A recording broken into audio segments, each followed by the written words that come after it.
A recent review of Indianapolis's violence from March 2018 to February 2020 found around 75% of victims and suspects connected to homicides are known to the criminal justice system. IMPD says on average, both suspects and victims have more than 5 arrests each. CBS 4's Courtney Crown continues following the public safety crisis for us. Courtney, what's the biggest takeaway from this information? Well, Bob, this data underlines how much more work is needed to make our community safer. Police tell me this shows multiple points where change could be made and where trust in the system is challenged. 296 people were killed between March 2018 and February 2020 in Indianapolis.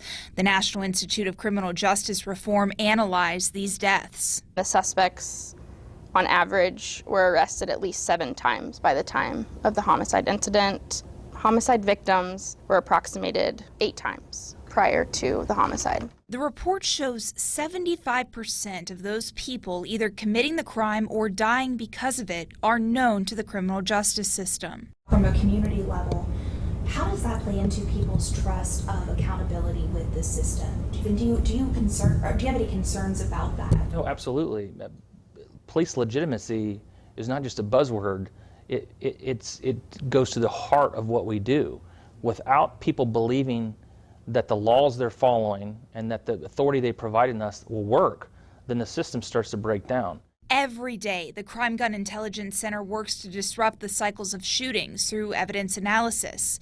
CJIC focuses on guns used multiple times in multiple crimes, seizing those firearms and holding shooters accountable. It is a critical tool in combating the violent crime that Indianapolis as a whole is experiencing.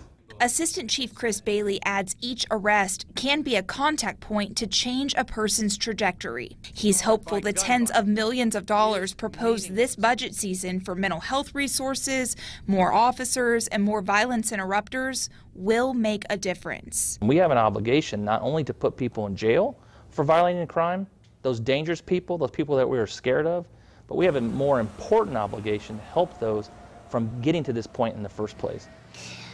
Additionally, that report we're talking about, it found at least 39% of homicides involve groups as victims, suspects, or both. CJIC keeps tabs on these groups of 3 or more people committing the violence. Reporting in the newsroom tonight, Courtney Crown, CBS 4 News. Courtney, thank you.